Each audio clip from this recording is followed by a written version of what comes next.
The mist is not yet lifted from the pine slopes above Flossenbürg when they come for him a second time. It is Monday, the 9th of April, 1945, not yet 6 in the morning, the gray hour that has no name because it belongs neither to night nor to day. Hitler will be dead in 3 weeks. The war that has swallowed the world whole is ending, though no one in this yard knows it yet and would not be comforted if they did. 5 other men are taken from the cells with him. Wilhelm Canaris, once the head of German military intelligence, who kept a conscience that finally cost him everything. Hans Oster, his deputy, the general who fed intelligence to the resistance for years. Theodor Strunk, Ludwig Gehr, Karl Sack, the military judge. 6 men, stripped in the courtyard of their prison clothes, made to stand in the cold, in the plain manner reserved for those the Reich has decided are already dead, in every way but the last. A prisoner doctor named H. Fischer Hillstrung is present that morning, ordered to attend the executions as camp physicians were required to do. He does not know most of these men. He does not know their case files, their politics, their theology. What he sees, and what he will later put into words, is simpler than any of that. A man kneeling on the bare floor of the cell before they lead him out, praying, not the frantic prayer of a man begging for his life, but something else, fervent, devout, certain, in some way the doctor cannot quite account for, that the prayer is being heard. In the almost 50 years that I worked as a doctor, Fischer Hillstrung would write afterward, I have hardly ever seen a man die so entirely submissive to the will of God. That is Dietrich Bonhoeffer's last testimony on earth, given not by his own mouth, but by a stranger who watched him die and could not stop thinking about it. He is 39 years old. His spectacles, the same wire-rimmed pair that had made him look, all his life, more like a mild university lecturer than a man capable of conspiring against the head of state, are taken from him before he climbs the steps. He will not need them again. Whatever he sees next, he will see without them. To understand what happened in that yard, you have to go back one day to a farmhouse schoolroom in the Bavarian village of Schönberg, some 60 miles away, where Bonhoeffer had spent Sunday morning doing what he had done in one form or another for his entire adult life, leading worship for people who had not asked for a pastor and had not expected, in that place, at that hour, to be given one. He had been moved there from Buchenwald only days before, part of a small group of special prisoners. The SS was shuttling ahead of the advancing Allied lines, men considered valuable enough or dangerous enough to keep alive and under guard, rather than simply shoot where they stood. Among them was Captain Sigismund Payne Best, a British intelligence officer who had been held by the Germans since 1939, and who would later write the account on which so much of this final chapter depends. Best did not know, when he first met the quiet German pastor with the wire-rimmed glasses, that he was in the presence of a man who had helped found a church, written books that would shape Christian thought for a century, and worked for years inside a conspiracy to kill Adolf Hitler. What he saw was simply a fellow prisoner, gentle, attentive, strangely undiminished by 5 years of interrogation and confinement, the sort of man other prisoners gravitated toward, without quite knowing why. On that last Sunday, the guards allowed it. Bonhoeffer read from Isaiah, the 53rd chapter, the suffering servant, by his stripes we are healed, and from the first letter of Peter, the words about a living hope kept in heaven, imperishable, undefiled, unfading. He spoke to men who had lost every certainty a human life is normally built on, country, career, family, the assumption of tomorrow, about a hope that did not depend on any of those things surviving. He had preached some version of this sermon before, in Barcelona and Berlin and at Union Theological Seminary in New York, in the pulpit at Finkenwalde before the Gestapo padlocked the doors. But never like this, never as a man who was himself, in that very hour, about to test with his own body whether any of it was true. He had barely finished praying when the door opened. 2 men in civilian clothes stood there. "Prisoner Bonhoeffer," one said, "get ready and come with us." Every prisoner in that room understood the sentence for what it was. In the vocabulary the war had taught them, "come with us" did not mean transfer, or interrogation, or reprieve. It meant the end. Before he left, Bonhoeffer took Payne Best aside for a moment, long enough for a single sentence, the last words of his that anyone would carry out of that room alive. He asked Best, if he should ever survive the war, to carry a message to a bishop in England, George Bell, a friend from the ecumenical years before Hitler had made friendship across borders a crime. Then he said the words that Best would remember and repeat for the rest of his own long life, the words that have become, for everyone who has read them since, something very near a creed. "This is the end. For me, the beginning of life. He was driven through the night to Flossenbürg. A drumhead court-martial was convened in the small hours, no witnesses called in his defense, no real trial in any sense a court of law would recognize, only the formality required to put a legal gloss on what had already been decided in Berlin. By morning it was finished, and so was he. There is a temptation, reading a scene like this one, to reach for the language of tragedy, a brilliant life cut short, a waste, a wrong that cries out against heaven, and it was wrong. The men who killed Dietrich Bonhoeffer that morning committed a crime, and history has judged it so, and nothing in what follows is meant to soften that judgment. But tragedy is not, finally, the right word for what the doctor saw in that cell before dawn. Tragedy describes a life undone by forces stronger than itself. What Fischer Hillström witnessed was something closer to its opposite, a man who met the very worst that could happen to him and was not undone by it. Not because he did not feel it. There is no reason to think Bonhoeffer felt less fear in that yard than any other man would feel, and every reason, given what we know of his humanity, to think he felt it fully. But because somewhere well before that morning, in ways this book means to trace slowly and honestly from the beginning, he had already given his life away. What the executioners took from him on the 9th of April had, in the deepest sense, already been surrendered. They were confirming a transaction that had been settled years before in rooms far from any prison, in decisions no one had forced him to make. This is the whole scandal, and the whole gift of what Bonhoeffer would come to call costly grace. Grace that is free, utterly free, and yet asks everything of the one who receives it. He had written about it years before the war, in a book called The Cost of Discipleship, in a sentence that has outlived the shelves of theology it sits among, because it says plainly what most religious language works hard to avoid. When Christ calls a man, he bids him come and die. Not a metaphorical death, not the death of old habits or bad attitudes, the soft vocabulary a comfortable church prefers. He meant it the way Peter must have meant it, standing on the shore of Galilee, dropping the nets that were his whole livelihood to follow a man he had known for perhaps an afternoon. Discipleship, in Bonhoeffer's understanding, Nachfolge, the following after that gives the German word its force, was never a set of beliefs to assent to from a safe distance. It was a summons to hand over the entire self, and to keep handing it over for as long as the following lasted. He did not write that sentence knowing it would describe his own execution. He could not have known, in 1937, sitting at his desk at the illegal seminary he ran for the confessing church at Finkenwalde, that 8 years later, a doctor at a concentration camp would watch him die in a manner that made the sentence almost unbearable to read afterward. And yet there is no contradiction in it, no bitter irony to resolve. The line was true when he wrote it, and true when he lived it. And the 8 years between hold the entire story of how a man comes to mean with his body what he once meant only with his pen. It is worth sitting for a moment with what the doctor actually recorded, because it is easy, reading history backward from a martyrdom, to flatten a man into a symbol before we have let him be a person. Fischer Hillström did not know he was watching the death of someone who would one day be remembered in the calendars of the Lutheran, Anglican, and Episcopal churches alongside the martyrs of the early centuries.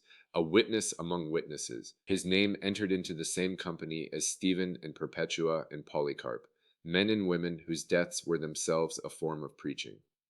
He knew only what any physician forced to attend an execution would know, the mechanics of the mourning, the names on the list, the sequence of bodies. What stayed with him, what he felt compelled to write down afterward, though nothing required him to, was the prayer. Not its words, those were never recorded, and this book will not invent them where the record is silent.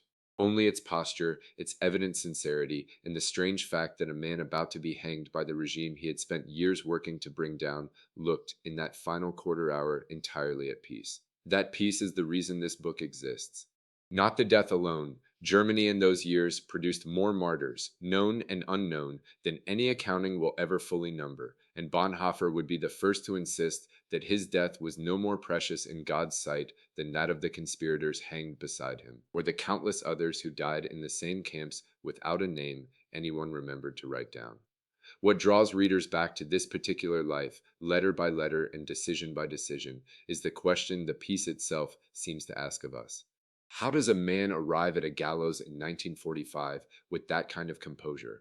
What forms a soul capacious enough to receive and then to spend a grace that costly? It is not a question answered by the last morning alone. It is answered, if it can be answered at all, by everything that came before it. A childhood in a large, disciplined, unusually gifted Berlin family, A brilliant and restless young theologian who might have had an entirely comfortable academic career and chose again and again not to have one. A pastor who crossed an ocean to sit in a Harlem church and came home changed. A seminary director who gathered young men into an illegal community and taught them to pray the Psalms together before the Gestapo came to shut the doors. A conspirator who decided, against every instinct his own theology might have counseled toward pacifism, that there were moments when love of neighbor required him to take a wheel out of the hands of a madman driving a whole nation into the ditch. And finally, a prisoner who spent his last 2 years writing letters from a cell in Berlin's Tegel prison that would outlast the war, the regime, and very nearly his own name. Letters that asked, more urgently than anything he had written before, who Christ actually is for us today, in a world come of age, a world that no longer needs the easy religious answers Christians have leaned on for centuries. That question, who is Christ for us today, did not arrive in his final letters out of nowhere.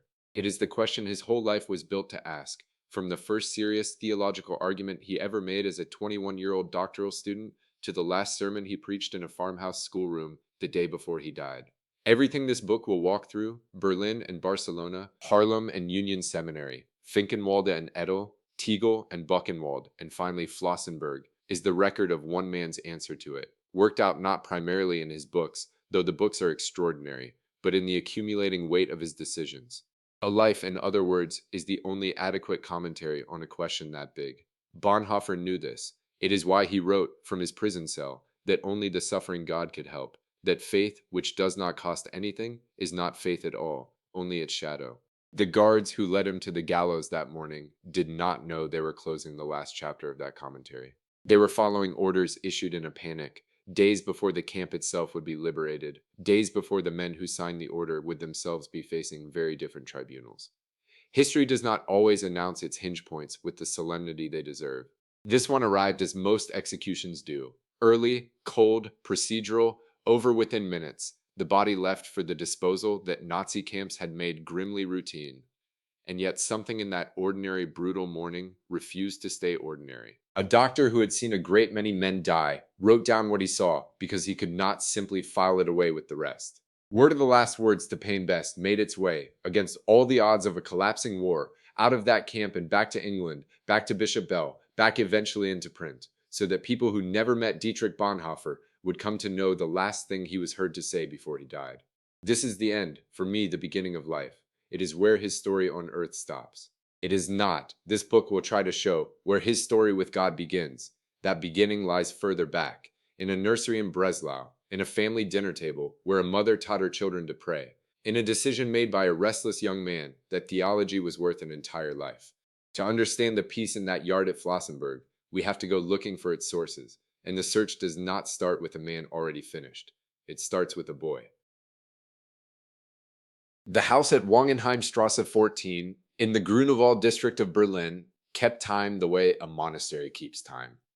Breakfast at 7, lessons in the morning, supervised at first not by tutors but by Paula Bonhoeffer herself, who had trained as a teacher before her marriage and did not trust her children's early education to anyone else. Music at 5, silence after 9.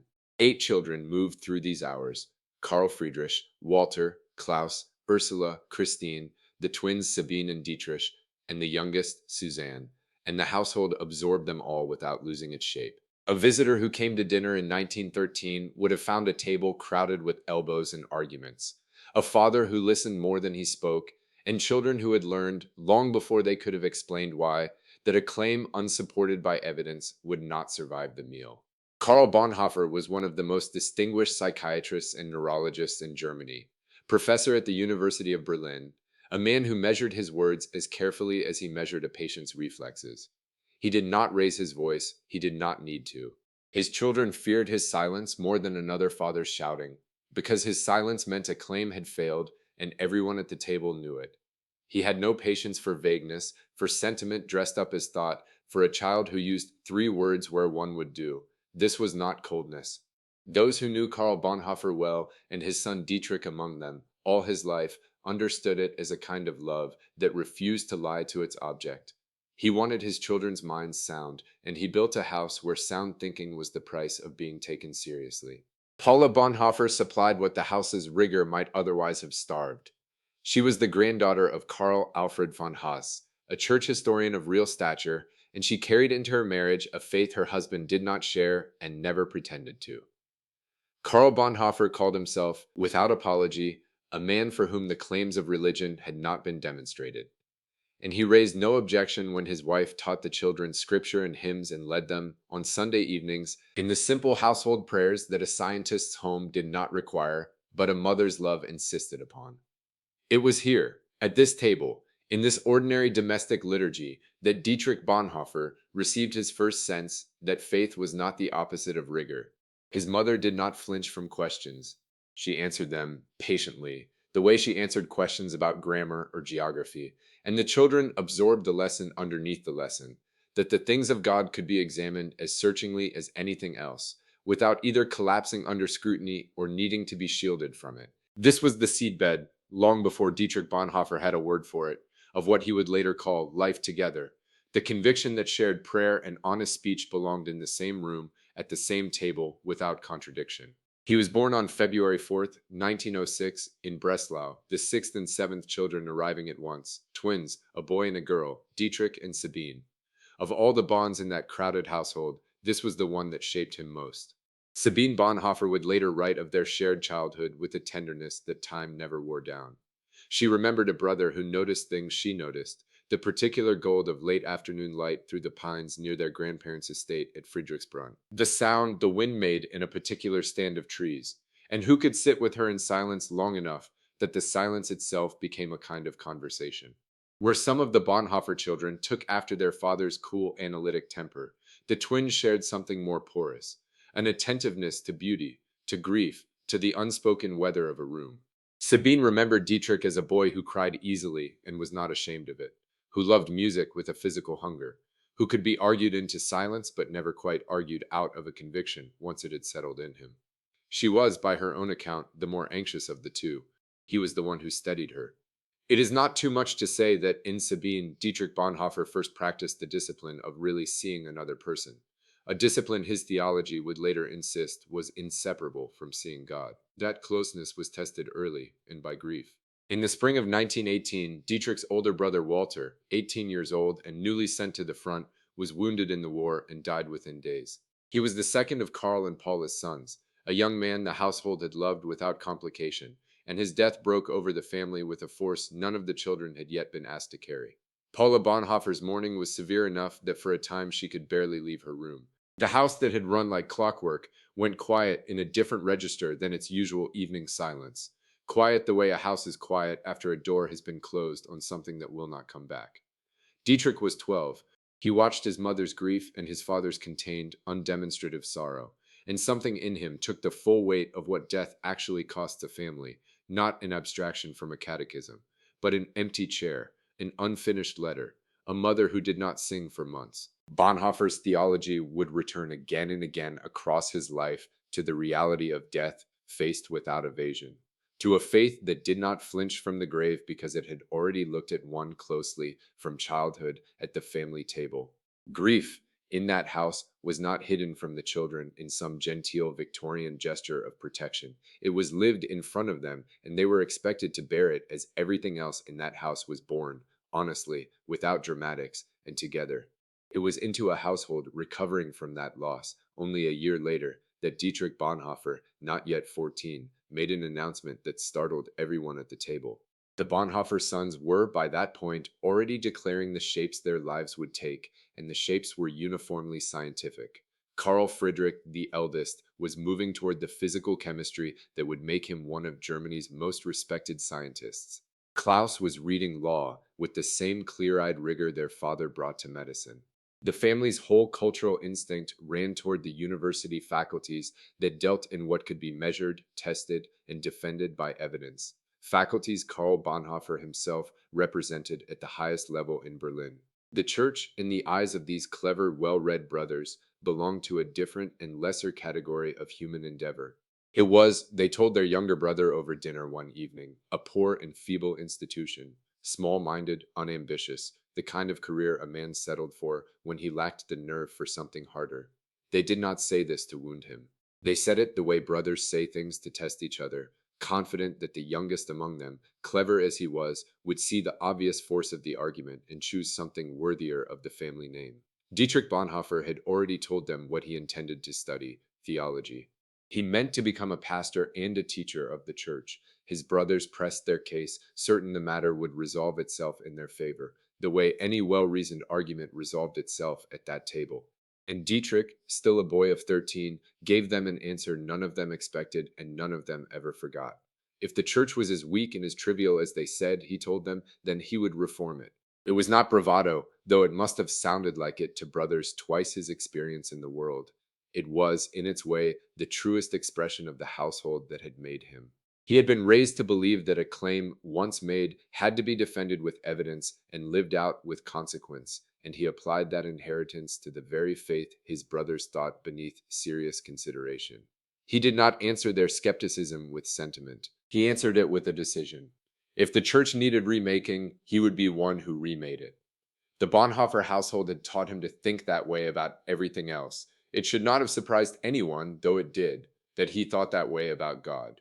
Karl Bonhoeffer, hearing of his youngest son's intention, did not forbid it, though theology was the one faculty in the whole university about which he confessed real reservations, not because he thought less of the church than his older sons did, but because he feared, with a scientist's honesty, that the discipline could become a refuge for minds too timid for harder subjects, an easy corner of the university where rigor went to rest. It was, by every account that has come down in the family's memory, the one moment in Dietrich Bonhoeffer's education where his father's famous reserve gave way to something like open worry. He asked his son directly whether he understood what he was choosing, whether the pulpit and the seminar room could hold a mind of the caliber the family had cultivated in him. It was not disapproval. It was the same demand for evidence Karl Bonhoeffer brought to every claim in that house, now aimed, with a father's particular tenderness, at his own son's future. Dietrich did not waver, and time bore him out. He would go on to earn his doctorate in theology from the University of Berlin at 21, a dissertation, Sanctorum Communio, that impressed even scholars who did not share his convictions, and nothing in his subsequent career gave his father cause to think the boy had chosen an easy corner of the university after all. Karl Bonhoeffer lived to see his son become one of the most searching theological minds of his generation, and to see that mind tested by history in ways no father would have wished on a child. Whatever doubts he carried about the church as an institution, he never doubted, after that, the seriousness of his son's mind or the courage of his commitments. The two men remained close until the end. It was to his parents, waiting for word of him through the last terrible years, that Dietrich Bonhoeffer wrote some of the tenderest and most theologically alive letters of his imprisonment. Letters that took for granted a relationship strong enough to bear the whole weight of what he was living through. What is worth sitting with in that dinner table exchange between a 13-year-old and his skeptical brothers is how little of it resembles a conversion story in the usual shape. There was no crisis, no collapse, no dramatic turning from unbelief to faith. Dietrich Bonhoeffer had grown up inside a household of shared prayer and rigorous argument, of grief honestly borne and love disciplined enough to demand evidence. And out of that formation came a boy who could look at his brother's contempt for the church and answer it not with defensiveness, but with a plan.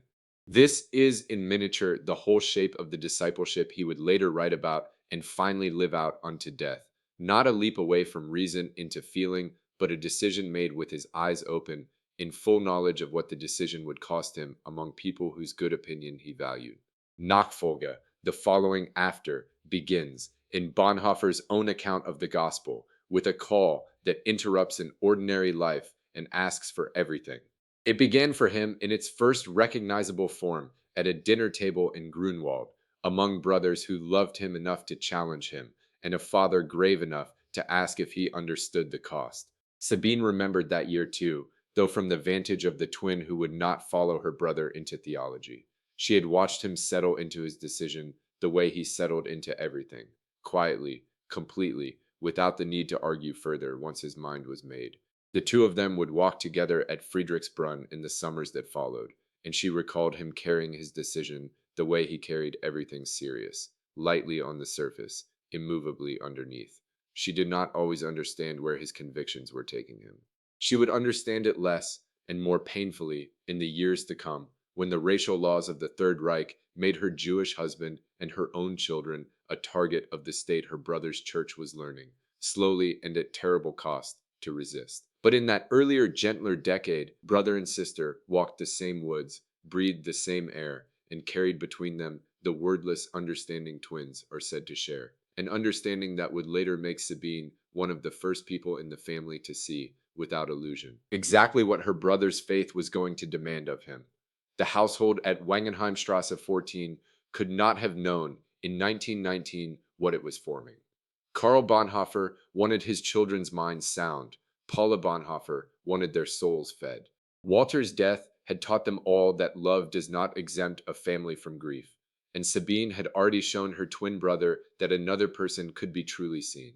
Out of that particular mixture, discipline and devotion, rigor and mourning, argument and tenderness, came a boy who, asked to defend a decision his cleverest brothers thought beneath him, answered instead with a vocation. He would spend the rest of his life making good on that answer in seminar rooms and prison cells alike, and the church he promised at 13 to reform would come, in the end, to call him one of its own martyrs. But that is a long road from a dinner table in Grunwald, and the boy who spoke those words did not yet know where they would lead him. He knew only that the church his brothers dismissed was worth a life, and that he intended to give it his. Palm Sunday, 1924. Rome was already warm, the kind of April warmth Berlin would not see for another 6 weeks, and 18-year-old Dietrich Bonhoeffer stood inside St. Peter's Basilica, watching something he had never seen before in his life, the church catching everyone. He and his older brother Klaus had traveled south together, two sons of a Berlin professor doing what young men of their class did before settling into a profession, seeing the world before choosing a corner of it. Dietrich had already chosen his corner. He meant to be a theologian, had told his family so at 14, had endured his brother's teasing about the dullness of the institutional church without flinching. But nothing in Berlin, and nothing in the small university town of Tübingen, where he had spent his first year of study, had prepared him for this. Inside St. Peter's that Holy Week, Bonhoeffer watched a black priest hear the confession of white penitents, watched pilgrims from every corner of the earth kneel at the same altar rail, watched the great Corpus Christi processions move through streets that had seen 15 centuries of them. He wrote about it in his diary with the wonder of a young man discovering that the word he had learned in catechism, Catholic, meaning universal, was not decoration, it was a claim. The church he had grown up in, the Church of the Kaiser and the German Protestant establishment, was a national church, comfortable, cultured, and shaped, without quite admitting it, to the contours of Germany itself. Here in Rome, he saw something that did not fit inside any nation. Here was a body that claimed the whole earth, every tongue and color and condition of person gathered under one roof and one bread. He found himself moved nearly to envy. It is worth pausing on that envy because it would never leave him.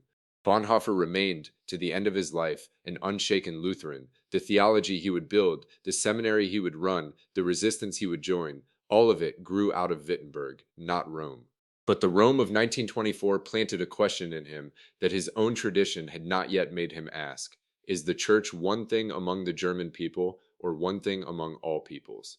Is it a national institution that happens to preach the gospel, or is it something that exists prior to nation, prior to culture, prior to blood, something universal, because Christ himself is universal?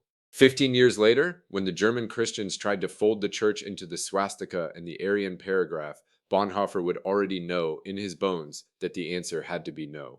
He had learned it kneeling on the stone floor of St. Peter's, watching a priest with dark skin bless a congregation of every color under heaven. But Rome was the answer to a question that had first been asked, more quietly, a year earlier and 400 miles to the north. Tübingen, in the autumn of 1923, was his father's old university, a small city on the Neckar River, thick with the medieval and the Reformation both, half-timbered houses, a castle above the town, and a theological faculty that had shaped German Protestant thought for 400 years.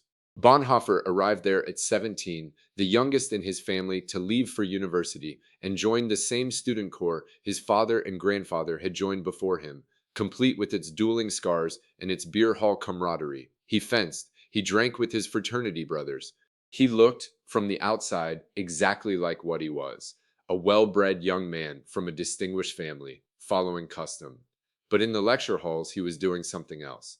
Tübingen gave him his first sustained encounter with Martin Luther, not the Luther of Sunday school portraits, sturdy and safely canonized, but the Luther of the actual texts, the 95 Theses nailed in fury against the church selling grace like a commodity, the treatise on Christian freedom, the Reformers' insistence that a person is justified by faith alone, apart from any work or merit or purchase. Bonhoeffer read Luther the way a young man reads a writer who seems to be addressing him personally. Here was a German who had stood essentially alone against the whole weight of an institution and had not backed down, who had insisted that grace could not be sold, hoarded, or administered by a bureaucracy, that it came only from Christ, directly, and cost the believer everything in return. It is not too much to say that everything Bonhoeffer would later write about costly grace has its taproot in that first serious reading of Luther at Tübingen. At 17, in a river town his family had known for generations, he did not stay. A year was enough to fence, to drink, to read Luther seriously, and to decide that his real theological education needed the wider intellectual world of Berlin, where his father taught, and where the university faculty included some of the most formidable minds in German Protestantism. Before he settled into Berlin, though, came Rome, the trip with Klaus, the diary entries, the vision of a church too large for any one country to contain. He returned from Italy in the summer of 1924, changed in a way his family could see even if they could not entirely name it. The fraternity life fell away almost immediately. He resigned from the dueling corps not long after, uninterested, now in a form of belonging that felt suddenly provincial next to what he had witnessed in St. Peter's. He came to Berlin ready to study the church itself, not merely its doctrines, but its very nature, what it was, ontologically, when it gathered. Berlin in the mid-1920s was one of the great theological addresses in the world, and Bonhoeffer walked into lecture halls taught by Adolf von Harnack, the aging dean of liberal German Protestantism, a scholar so distinguished he had once been the Kaiser's own advisor on cultural matters. Harnack represented everything the 19th century had made of Christianity, a religion refined by historical criticism, purified of miracle and dogma, reduced, its critics would later say, to the fatherhood of God and the brotherhood of man, ethics dressed in devotional language. Bonhoeffer admired Harnack personally. The old man took a particular liking to his sharp, quiet student, and invited him, along with a small circle of favorites, to his home for seminars around the family table. But even as he sat at that table, Bonhoeffer was reading something that would pull him away from everything Harnack's generation had built. That something was Karl Barth. Barth's commentary on Romans had detonated across German theology like a bomb dropped into a quiet garden. Barth himself later joked that it read as if he had climbed the bell tower, lost his footing, and grabbed the rope, and the bell had woken the whole parish. Where Harnack's generation had made God companionable, an extension of the highest human ideals, Barth insisted on God's utter otherness. God is the one who addresses humanity from outside every human system, including religion itself. Bonhoeffer devoured Barth's work with an intensity his professors noticed and did not entirely approve of. Here was a theology that took seriously what Bonhoeffer had felt kneeling in Rome and reading Luther in Tübingen, that the church is not a human achievement, a cultural refinement, an ethical society dressed in vestments. It is something God does. It is, in the deepest sense, not ours.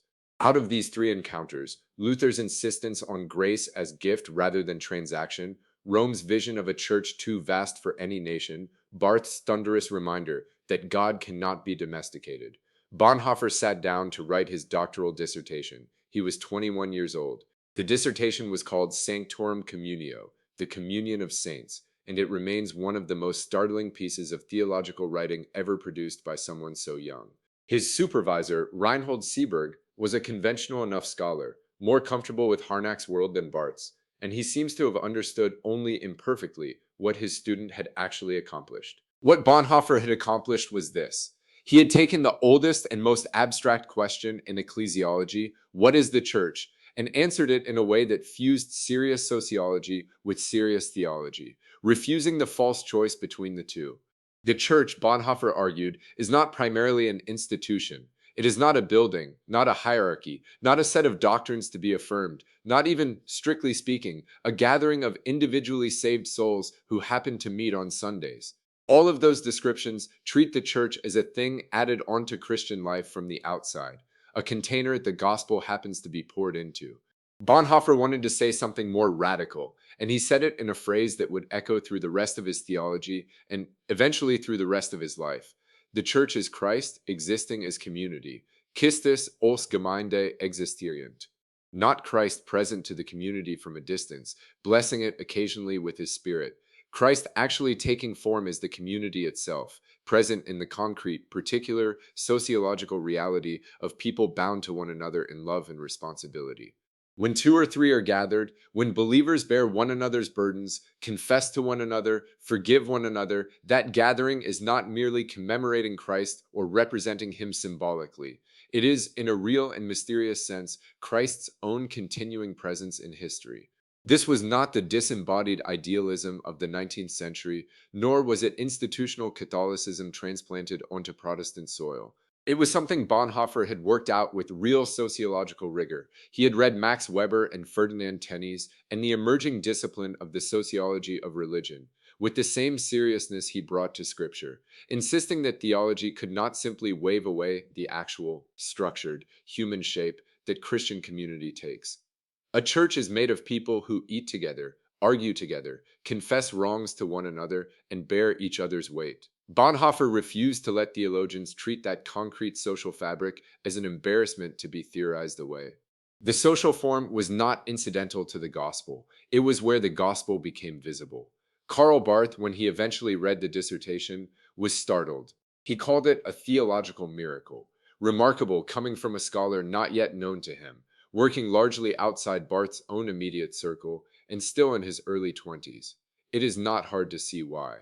Sanctorum Communio anticipated ideas Barth himself would spend decades developing, and it did so with a sociological groundedness that even Barth, for all his brilliance, rarely achieved. Bonhoeffer had managed in his doctoral thesis to say something that Luther's insistence on grace, Rome's vision of universality, and Barth's insistence on divine otherness were all straining toward without quite arriving. That the church is Christ's continuing life in the world, made visible not in abstraction, but in the actual, textured, demanding business of people loving one another as Christ loved them. There is a way of reading Sanctorum Communio as a brilliant but bloodless piece of academic theology, the kind of thing a gifted young man writes to satisfy a faculty committee and then leaves behind as he moves on to more urgent work. Bonhoeffer never treated it that way.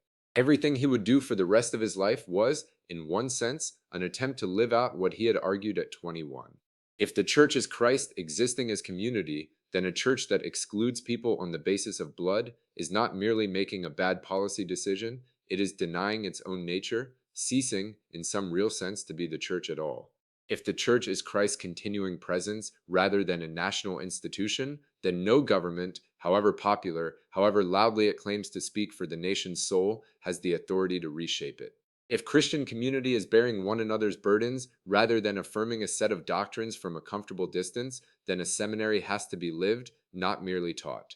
Communal life is not preparation for ministry, it is ministry already in miniature. None of this was clear yet in 1927 when the 21-year-old scholar defended his dissertation and moved on, as young theologians do, toward ordination and further study. The Nazi Party was still a fringe movement scoring poorly in elections, a noisy irritant rather than a governing force. The German Christians, who would soon try to fold the cross into the swastika, had not yet organized themselves. The confessing church did not exist because there was, as yet, nothing forcing German Protestants to confess anything in particular. The crisis that would call it into being was still 6 years away. Bonhoeffer could not have known, sitting in Berlin with his freshly bound thesis, that he had just spent 2 years writing the theological foundation he would need to survive what was coming, that the church he had gone looking for in Tübingen's lecture halls and Rome's basilicas and Berlin's seminar rooms was about to be tested in ways no doctoral committee could have imagined. But he had found something real, and he knew it. He had gone looking for the church, not the comfortable, cultured, national church of his upbringing, but the actual body of Christ, universal and concrete at once. And in Rome, he had seen its scope. In Luther, he had found its grammar. And in his own dissertation, he had given it a name that would hold: Christ existing as community. It was a young man's answer to an old question, but it was not a young man's mistake. It would carry the full weight of everything still to come. The singing began before the sermon, and it did not stop for an hour. Dietrich Bonhoeffer sat near the back of Abyssinian Baptist Church on 138th Street, a young German pastor in a foreign pew, and felt something crack open in him that no lecture hall in Berlin had ever touched. The choir did not perform the hymns, they inhabited them. The congregation answered the preacher mid-sentence, urged him on, wept without embarrassment, shouted without shame. Adam Clayton Powell Sr. stood in the pulpit and preached the cross as though it had happened last week to people he knew in a country that still hanged black men from trees. Bonhoeffer had crossed an ocean to study theology at its most modern address. He had not expected to find, in a storefront turned cathedral in Harlem, the first church that felt, in his own later words, entirely real.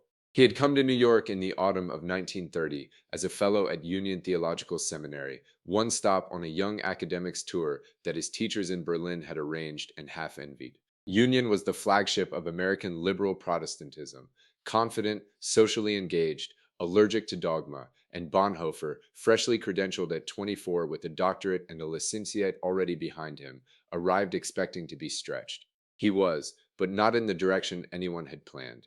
He found Union's theology thin where he wanted it thick. Sin was discussed as a social problem to be solved, rather than a bondage from which a person needed rescuing.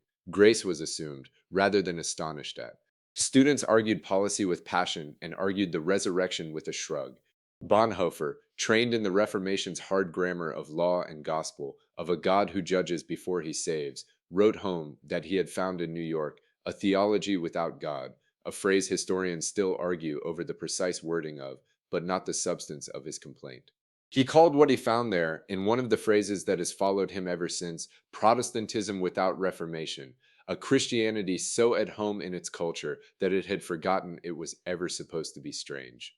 It would have been easy for a brilliant, impatient 24-year-old to write off the whole American experiment and count the months until his ship sailed home. Providence, working as it often does through an ordinary friendship, had other plans. Frank Fisher was an African-American student at Union a few years further along in his studies, quieter than Bonhoeffer in company, but immovable in conviction. The two men fell into each other's orbit, the way seminarians do, a shared class, a shared table, a habit of walking the same direction after lectures, and Fisher began, almost as a kindness, to invite the German visitor uptown. Bonhoeffer said yes. He kept saying yes, week after week, until the invitation had become something closer to a second seminary education, unofficial and unrecorded on any transcript, and by far the more decisive of the two he received that year. Abyssinian Baptist Church was, in 1930, one of the largest Protestant congregations in the country, and its pastor, Powell, one of the most formidable preachers in it. Bonhoeffer did not merely attend on Sundays. He taught a Sunday school class of black children, learning their names, their questions, the particular dignity of a people who had built, out of bondage, and its long unfinished aftermath, a faith fierce enough to survive it. He sat in on Bible studies. He went to prayer meetings on weeknights. He listened to sermons that did not flinch from naming Pharaoh, and a congregation that did not need a professor to explain to them what Egypt meant. The gospel he had studied as an elegant architecture of ideas, he now heard sung as a life and death address to people for whom the death was not hypothetical. He heard too what the color line cost. He and Fisher could not eat together in most restaurants downtown. Bonhoeffer, a white European accustomed to being served wherever his collar and his manners took him, watched doors open for himself and close, without explanation needed for his friend. He read, that year, about lynching in the American South, with the particular horror of an outsider encountering a nation's unhealed wound for the first time. A horror sharpened, not dulled, by how casually many white Americans, including some at Union itself, spoke of race relations as a problem still being worked out. Bonhoeffer began collecting accounts, clipping statistics. He was not a man given to abstraction when a fact was available instead, and here were facts enough to fill a notebook. Churches that would not seat a black worshiper, seminaries content to leave the subject for another decade, a whole Christian nation practicing something it called grace, while drawing lines through the body of Christ that Christ himself had never drawn. In the summer of 1931, before his fellowship year ended, Bonhoeffer traveled south with Fisher and other companions, down through states where the signs over doorways and drinking fountains announced, in plain lettering, exactly where the color line ran, and on into Mexico. It was not a theological field trip in any formal sense, young men taking a long drive before the term's demands closed back in. But Bonhoeffer's eyes did not stop working because the trip was informal. He saw a segregation that was not merely social custom, but a structure with the force of law behind it, upheld more often than he could easily forgive by churches that called themselves Christian on Sunday and enforced the color line every other day of the week. A German who would spend the coming decade watching his own national church bend itself to an ideology of blood and soil did not later have to reach far for an image of what it looked like when a church baptized the world's hatreds instead of naming them. He had seen an early sketch of it from the passenger seat of a car crossing Alabama. He brought something else home besides the notebook. Bonhoeffer left New York with a small collection of phonograph records, recordings of African American spirituals, the same songs he had heard rolled out across Abyssinian sanctuary on Sunday mornings, and he carried them back across the Atlantic like relics. Years later, in the illegal quiet of the Finkenwalde seminary, he would play those records for his ordinands, German ministerial candidates training for a church under siege by their own government, and ask them to listen. Bethke, who was there, remembered how strange and how right it felt. Young confessing church pastors, facing prison and worse for refusing to bend the knee to Hitler, sitting in the evening lamplight of a Pomeranian farmhouse, listening to the voices of enslaved people's descendants singing about a God who saw them, who heard them, who is coming to set the captive free. Bonhoeffer had learned in Harlem that this music was not decoration for the gospel. It was the gospel's own sound, made by people who had nothing left to trust but the promise itself. It would be a mistake to file this year away as merely a moving experience, the sort of thing a well-traveled young man collects and mentions at dinner for the rest of his life. Something in Bonhoeffer's theology itself changed shape in Harlem, and it changed in a direction that would matter enormously for everything that came after. The Bonhoeffer who arrived at Union had already, in Barcelona, learned to ask what faith looked like when it walked into a factory or sat at a dock worker's table. The Bonhoeffer who left Harlem had learned something sharper still, that a church's proximity to suffering was not incidental to its faithfulness, but close to the test of it.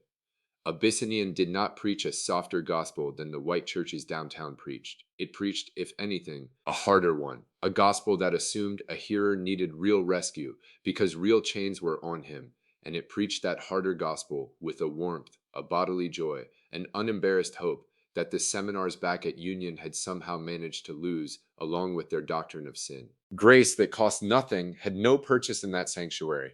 The people singing knew exactly what grace had cost and exactly what it would go on costing, and they sang anyway, which is not naivety. It is the only kind of faith serious enough to survive a Tuesday.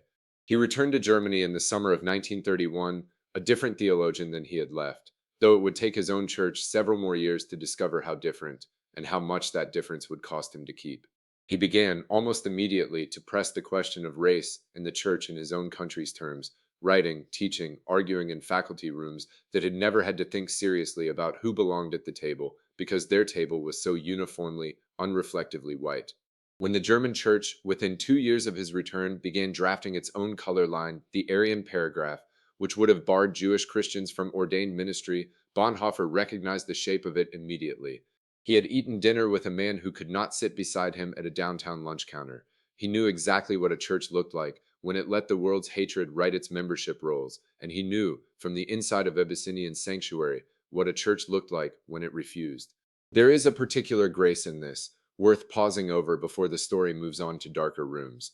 God did not form the theologian who would stand against the Nazi church through a seminar on the Barmen Declaration. Not first. He formed him through a Sunday school class of children in Harlem, through a friendship with a man named Frank Fisher, who kept extending an invitation a lonelier or prouder visitor might have let lapse, through the ordinary discipline of showing up, week after week, to a church that was not his own and asking to be taught by people the wider world had decided had nothing to teach.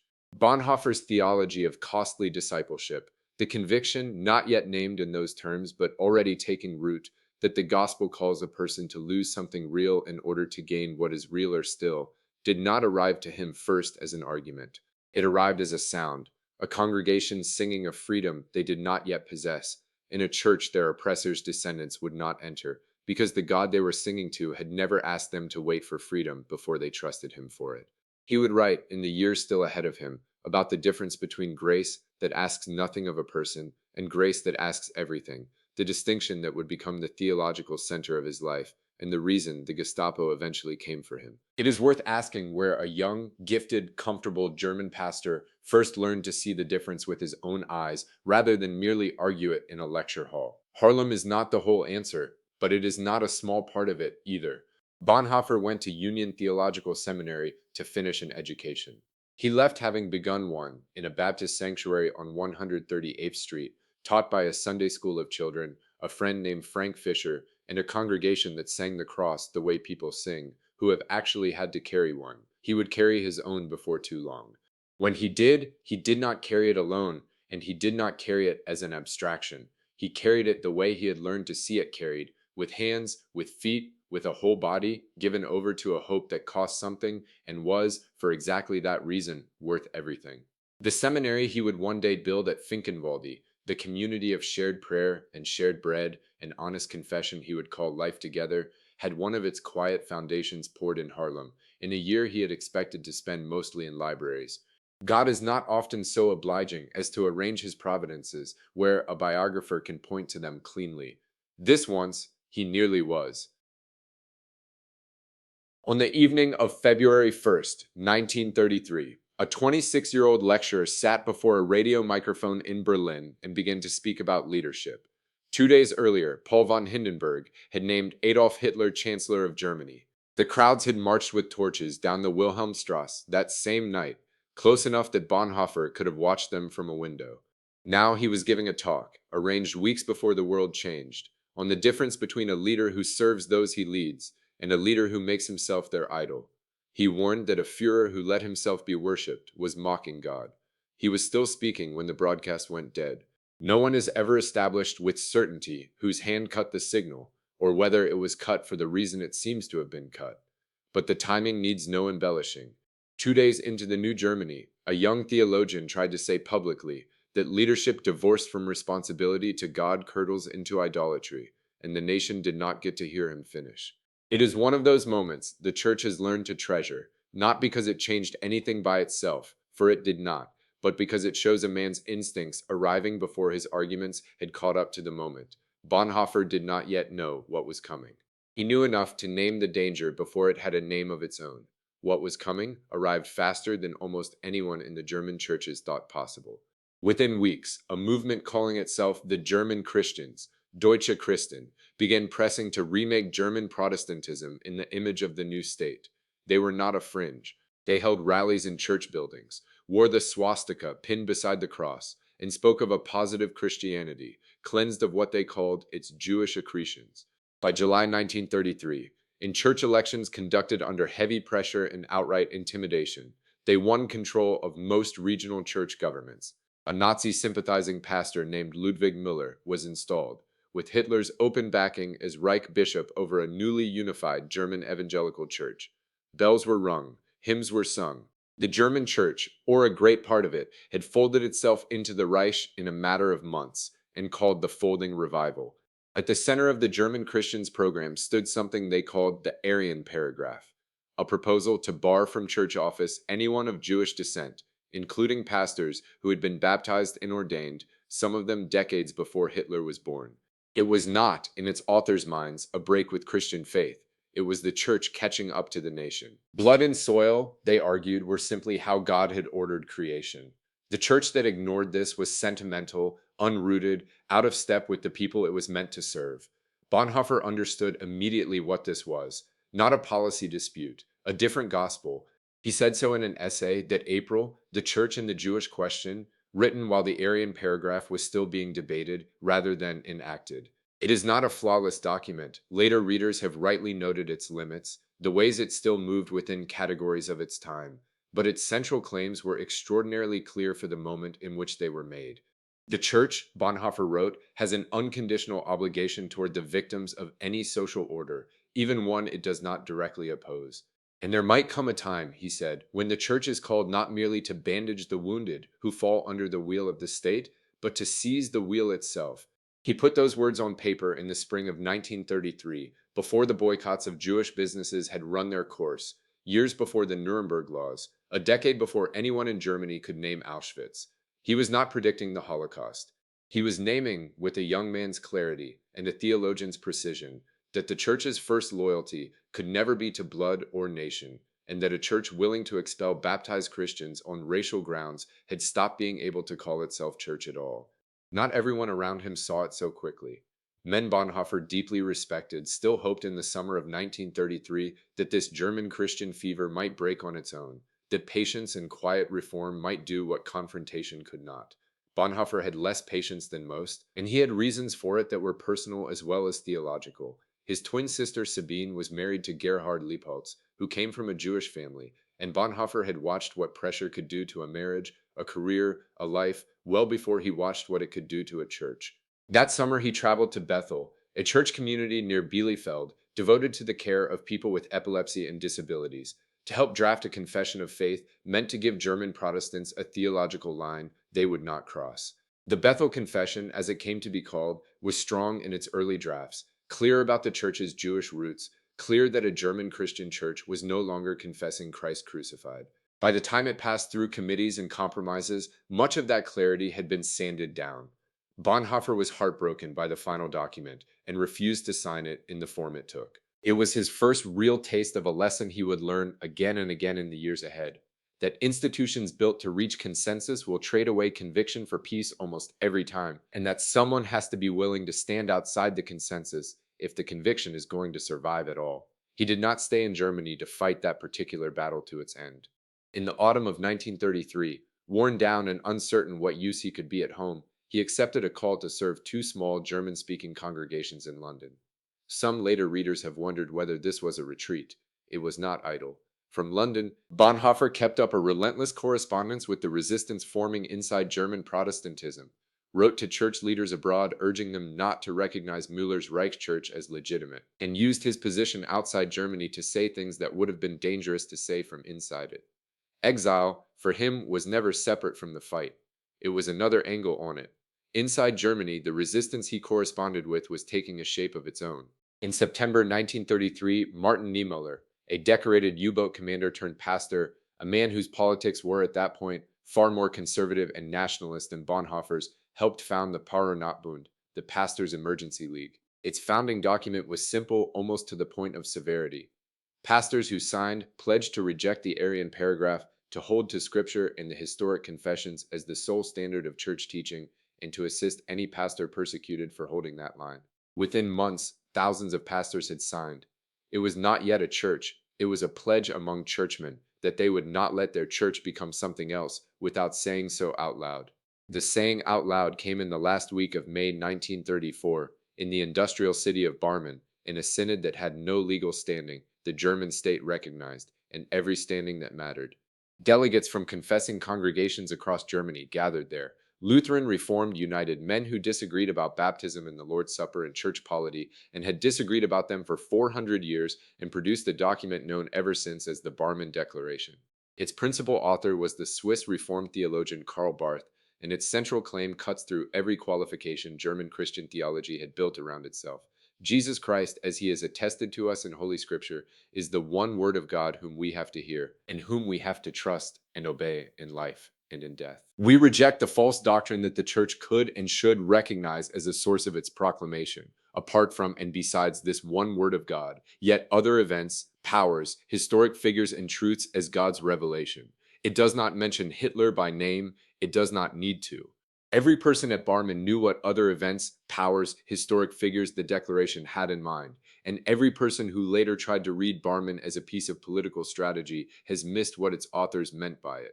This was not a group of Christians deciding they preferred one party to another. This was a confession, the same word the church has used for its oldest, hardest-won statements of faith, the Apostles' Creed, Nicaea, Chalcedon, declaring that no earthly power, however triumphant, however popular, however dressed in the language of national renewal, could take the place Christ alone occupies as Lord of his church. The delegates at Barmen were not choosing sides in German politics. They were refusing to let German politics choose their God for them. Out of Barmen came the confessing church, the Bekennende Kirche, not a denomination, not a splinter sect with its own name over the door, but a confessing movement inside German Protestantism, made up of pastors and congregations who insisted the Reich Church under Müller no longer had authority to speak for Christ at all. They kept their own synods, trained their own candidates when the state seminaries would not take them, and in time paid for the stand with careers, freedom, and in a number of cases, their lives. Bonhoeffer was not physically present at Barmen. He was still in London through most of that year and did not return to Germany full-time until 1935. But he had shaped and been shaped by everything that led to it. His essay on the Jewish question the previous spring, his correspondence with Niemöller's circle, his refusal to sign the watered-down Bethel Confession, his insistence from abroad that no faithful church leader shake Müller's hand, as though Müller's church were still the Church of Luther, and the Augsburg Confession. When he came home, it was to throw himself into what Barmen had made possible, training a generation of pastors who would serve this confessing church rather than the Reich Church, teaching them not merely to disagree with German Christian theology, but to live as though Christ, not Hitler, held their obedience. It is worth sitting for a moment with what the confessing church was not. It was not, in its founding conviction, a resistance movement against Nazi politics as such. Many of its early leaders, Niemöller among them, voted for Hitler's party in 1933 and would have called themselves patriots to the end of their days. The confessing church's quarrel with the Third Reich was, at Barmen, almost entirely a quarrel over the church's own soul. Who is Lord here?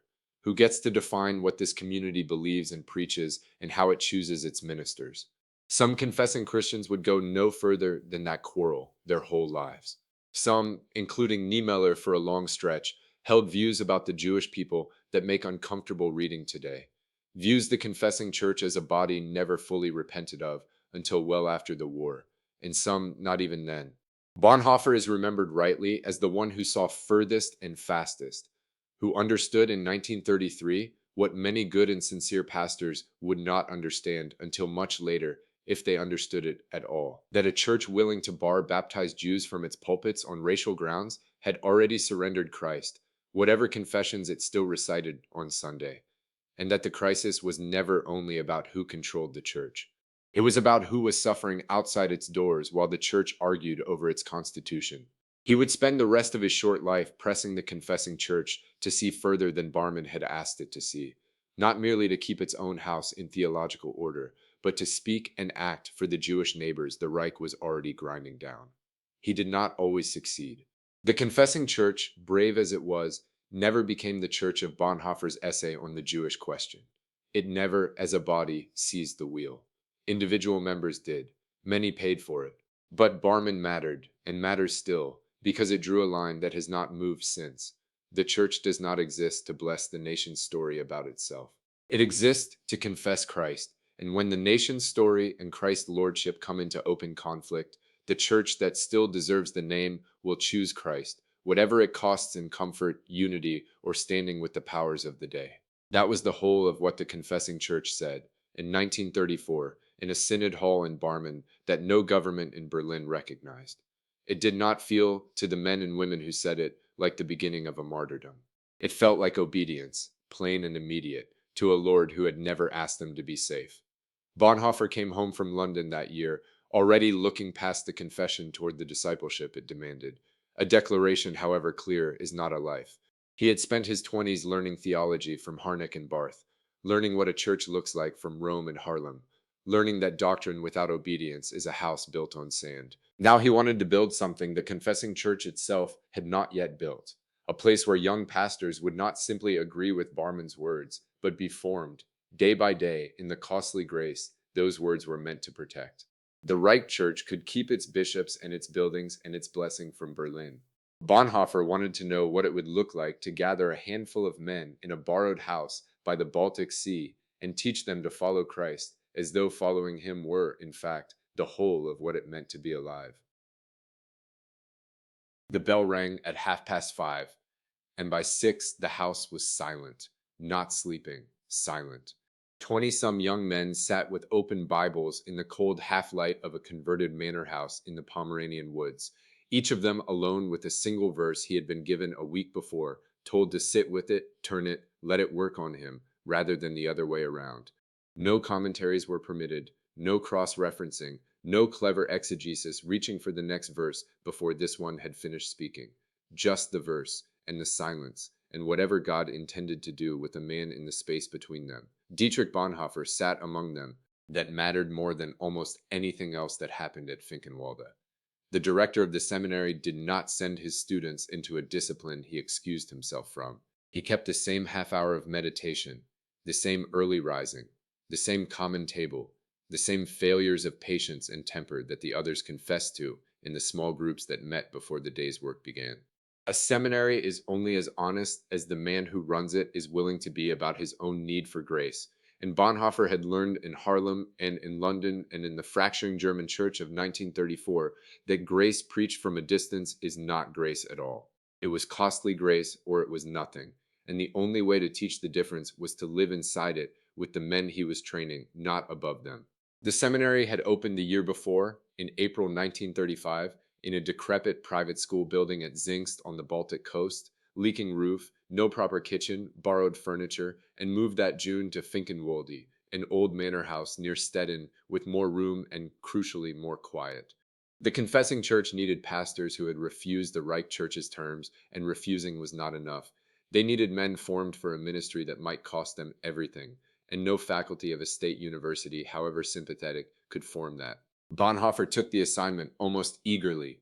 He had spent years circling the question of what a seminary ought to be, writing to friends about communal life even as a student, watching the Catholic religious orders with something close to envy, sitting in the pews of Abyssinian Baptist Church in Harlem, and feeling for the first time what it was to worship among people for whom faith cost something daily. Finkenwalde was where all of that came together. It was not a theory he had been nursing. It was a community he had been aching to build since he was 21 years old.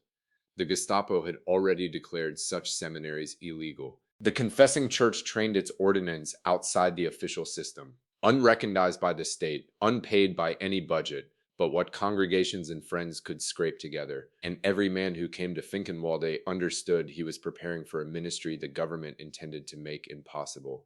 That was the ground the whole community stood on, and it changed the character of everything done there. This was not seminary as most of the ordinands had known it. Lecture halls, examinations, a professor's detached authority. This was formation for men who might be arrested for what they were being formed to do. The day had a shape, and the shape was the point. Morning worship came first, before breakfast, before any word was exchanged between the brothers. Bonhoeffer insisted the word of God have the first word, not the accumulated grievances or good moods of men freshly out of bed. Scripture was read aloud, a psalm prayed together, often sung, Bonhoeffer at the harmonium, teaching men who had never sung anything but unison Lutheran hymns to hold a line in three parts, patiently, because he believed the ordering of many voices into one harmony was itself a kind of theology, a small enacted parable of what the church was for. Then the half hour of silent meditation on the appointed text. Then breakfast, eaten with the kind of attention that made small talk feel suddenly cheap by comparison. Bonhoeffer discouraged the reflexive chatter that fills most tables, not because he disliked conversation, but because he had come to believe that community, which cannot bear silence, has not yet learned what it is gathering around.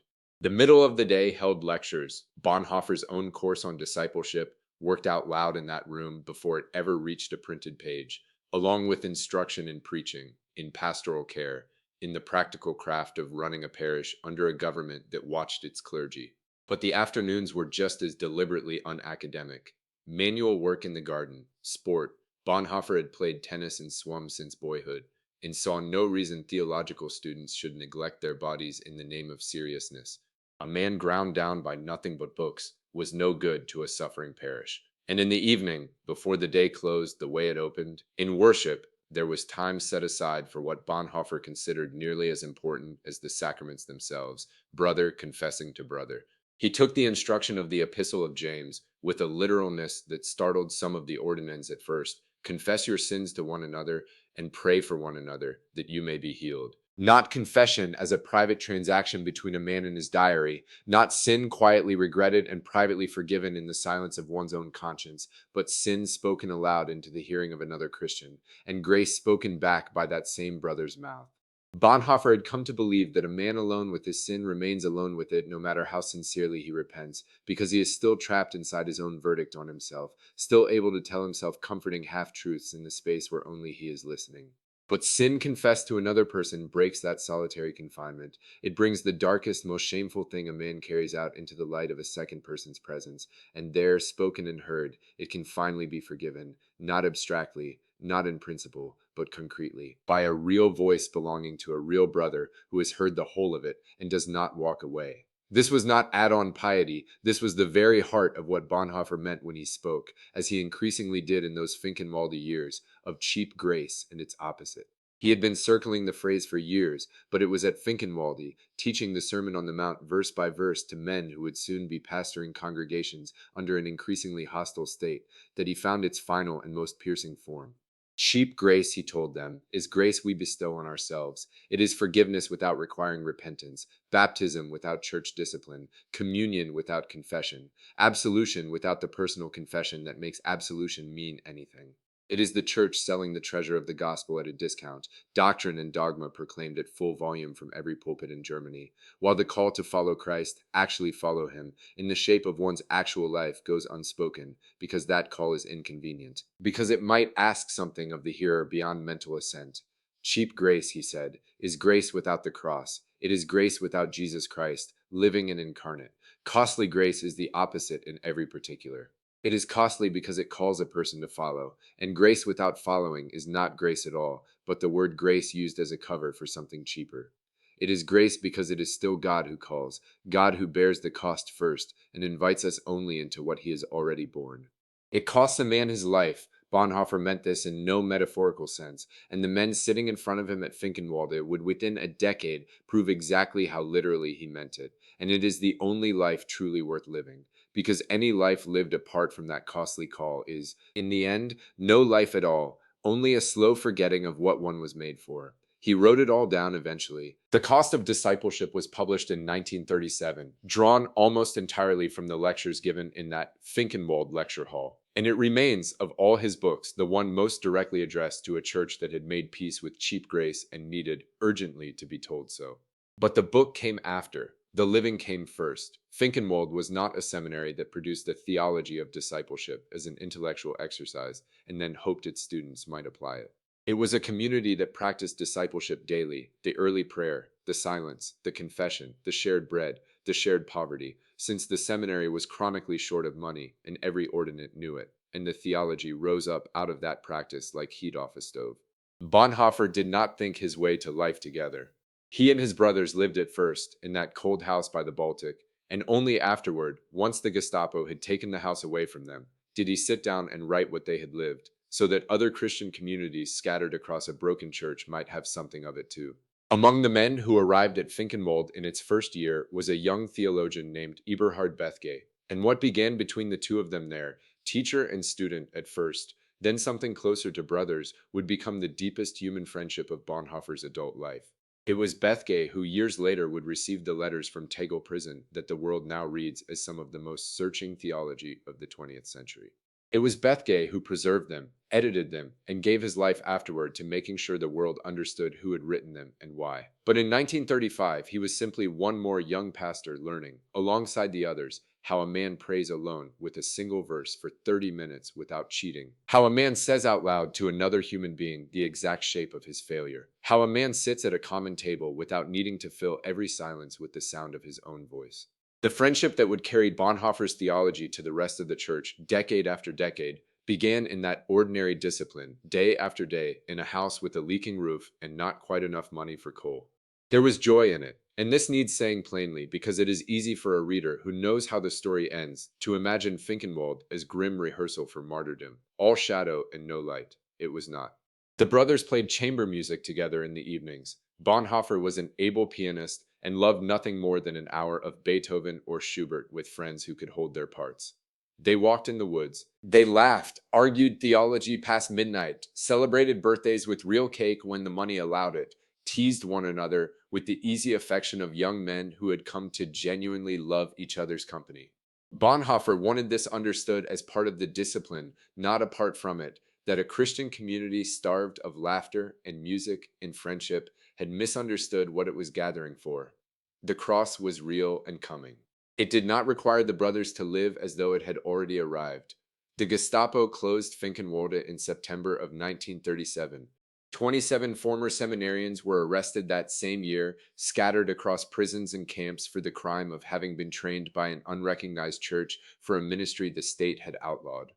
Bonhoeffer did not stop. He could not gather his students under one roof any longer, so he scattered the teaching itself, running what came to be called collective pastorates, small groups of ordinands housed in remote Pomeranian parishes, moving from one hiding place to another as the Gestapo's attention shifted, continuing the same rhythm of prayer and confession and shared bread in barns and farmhouses, because the rhythm itself, not the building, had been the point all along.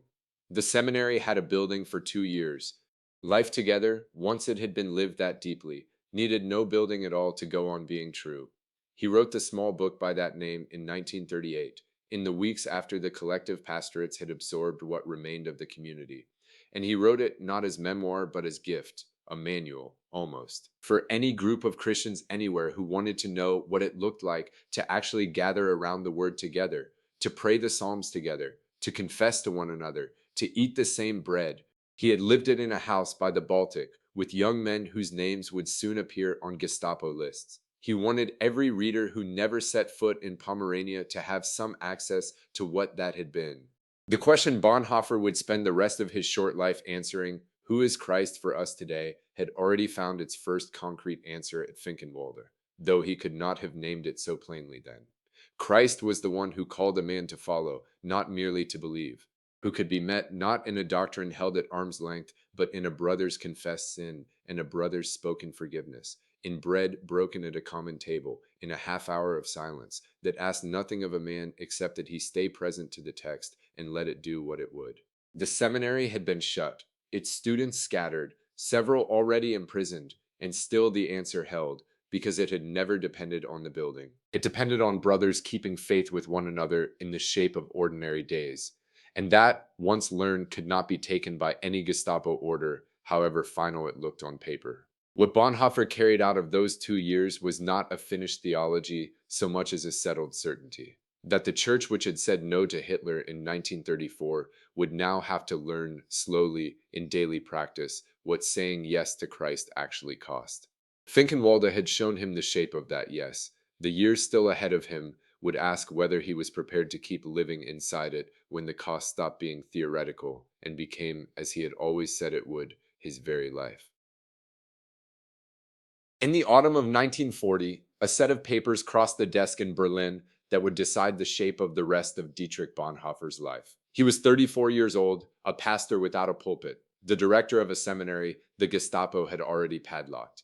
Germany was calling up men his age for the war Hitler had begun the year before, and a confessing church pastor under suspicion, without a state-sanctioned parish to shield him, was exactly the kind of man conscription boards like to make disappear into a uniform. His brother-in-law Hans von Donani, a lawyer working inside the Abwehr, the military intelligence office headed by Admiral Wilhelm Canaris, arranged instead for Dietrich to be classified as indispensable to the service. The paperwork called him a civilian agent. What it actually did was fold him into a conspiracy already meeting in secret to end Hitler's regime, by whatever means that required. It is worth sitting with how strange this turn was, because Bonhoeffer never treated it as anything less than strange himself. This was the man who had written, only a few years before at Finkenwalde, that grace which cost nothing is grace not worth having, that discipleship meant single-eyed obedience, the abandonment of every calculation, the following of Christ without reservation or escape clause. And here he was, entering an office of the very state apparatus he had spent a decade resisting, carrying papers that named him something he was not, preparing to take part, knowingly, deliberately, in a plot to kill the head of that state. The seminarians clean either or, the sharp line Bonhoeffer himself had drawn between costly grace and cheap, now ran straight through the middle of his own conscience. He did not step around that contradiction. He walked into it, and he wrote about walking into it, because he believed by then that the deepest obedience to Christ might sometimes look, from the outside, like its opposite. This is the argument he was working out, in fragments, in what became his unfinished book, Ethics. Bonhoeffer had come to believe that a Christian facing genuine evil could not always keep his own hands clean and call that faithfulness. There is a kind of righteousness, he wrote, that guards its own innocence so carefully it lets the neighbor be murdered rather than risk guilt on his behalf. Christ did not stay innocent in that sense. Christ took on the sin of the world, became sin for us, as Paul says, and the disciple who follows him all the way sometimes has to accept guilt rather than flee from it, has to act in the full knowledge that the action is not clean, trusting not in his own righteousness, but in the mercy of God, who alone judges the heart. Bonhoeffer called this responsible action. Action taken not because a rule permits it, but because love for the concrete neighbor, the actual Jew being deported, the actual Germany being marched toward ruin, demands it, cost what it may to the actor's own soul. He was not writing an abstract ethics from a chair. He was writing his own life, in real time, a few pages at a sitting, in the gaps between missions no one could know about. The missions themselves took him across borders that had shut for almost everyone else. Under Abwehr cover, Bonhoeffer traveled to Switzerland, to Italy, to Norway, to Sweden, trips that on paper were intelligence gathering for the Reich, and were in fact the opposite. Attempts by the conspiracy to reach the Allies through Bonhoeffer's old ecumenical contacts and secure some assurance that a post-Hitler Germany would be dealt with honorably rather than crushed. In the spring of 1942, he met the English Bishop George Bell in Sweden, a friend from his London years, and gave him the names of the men inside Germany plotting the overthrow, along with a plea that Bell carried to the British government. Support us when the moment comes, and do not let this look only like Germans saving Germans. Bell brought the message home faithfully. The British government, wary and preoccupied with winning a war it could not yet see the end of, gave him nothing to bring back. Bonhoeffer received the silence as one more cost among many, filed it away, and kept working. He lived, through these years, a double life in the plainest sense of the phrase. By day he carried Abwehr identification and moved through circles that assumed his loyalty to the Reich. By night, and increasingly in the very same conversations, he was a pastor to the conspirators themselves, men like Donarny, like General Hans Oster, like Canaris, hearing what weighed on them, praying with them, absorbing into his own conscience the burden of what they were planning to do. Several attempts on Hitler's life were made and failed in these years. Bonhoeffer was not the one setting explosives, but he knew the men who were, and he had made his peace, so far as peace was possible, with what that knowledge made him. He once told his closest friend, Eberhard Bethge, that if he was called to account for this before God, he trusted not in having chosen the safer path, but in the mercy that meets even the man who acted wrongly for the right reason. It was the theology of ethics tested against his own pulse. For a season, in 1940 and into 1941, Bonhoeffer withdrew to write that book at Edel, a Benedictine monastery in the Bavarian Alps, arranged as a kind of quiet cover between missions. It is a striking image, and one worth holding. A Lutheran pastor, deep in a conspiracy to kill a head of state, spending his days in a monastery guest house, waking to the bells that called the monks to the hours of prayer he had loved since Rome as a young man, and using the silence between those bells to write about guilt, responsibility, and the freedom of the Christian to act. He never finished the book. The manuscript exists today only as Bonhoeffer left it. Fragments, drafts, chapters begun and set down, some polished and some barely more than notes to himself, because on the morning it mattered most, the desk where those pages sat was no longer his to return to. There was another thread running through these same years, gentler than the conspiracy and no less costly to him in the end. Ruth von Kleist-Retzow, the elderly matriarch who had opened her Pomeranian estate at Klein-Kresen to Bonhoeffer and his Finkenwalde brothers years before, had a granddaughter named Maria von Wedemeyer. Dietrich had known Maria as a girl, one of the confirmation students he had taught in Pomerania in the years before the seminary closed.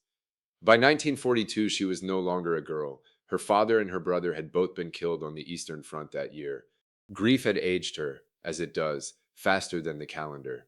Dietrich and Maria found each other again in that grief, and by January of 1943, he 36, she 18, they were engaged, with Maria's mother asking, not unreasonably given the difference in their ages and the danger of the times, that they wait a year before announcing it publicly. Dietrich agreed. He wrote to Maria with a tenderness that surprised even those who knew him best. A man who had spent his whole adult life pouring his affections into friendship and theology, now discovering, almost late, what it was to be simply and ordinarily in love. He did not have long to be ordinarily anything. On the 5th of April, 1943, the Gestapo came to his parents' house in Berlin, where Dietrich had been staying, and arrested him along with Donenny. The pretext was financial, currency irregularities connected to an Abwehr operation, codenamed Operation 7, that had in truth been a rescue. A small group of Jews smuggled to safety in Switzerland, disguised as intelligence agents, funded through channels that did not survive close inspection by suspicious auditors. The Gestapo did not yet know that April, the full shape of the conspiracy Dietrich belonged to. They knew enough to be curious about the money. It was enough to take him. He was brought to Tegel military interrogation prison in Berlin, and there, in a cell measured in paces rather than feet, the outward compass of his life narrowed to almost nothing. No pulpit, no seminary, no travel, no ecumenical councils, no crossing of borders under any cover at all. A single window too high to see much through. A cot, a table, a few books allowed him after negotiation, and hours that had to be filled with something or given over entirely to fear. He filled them, as he had filled every narrowing of his life before, with the Psalms, with letters, and with a mind that would not stop working even when nearly everything it had once had to work with was taken away. The correspondence he wrote from that cell, to his parents, to Bethge, and above all to Maria, has become one of the most cherished bodies of writing to survive the last century of the Church, published after his death as letters and papers from prison. What strikes every reader who comes to it for the first time is not despair. It is buoyancy, a strange, hard-won cheerfulness that refuses self-pity, even while naming, without flinching, the fear that came at night, the ache of confinement, the uncertainty of whether he would ever leave that cell alive.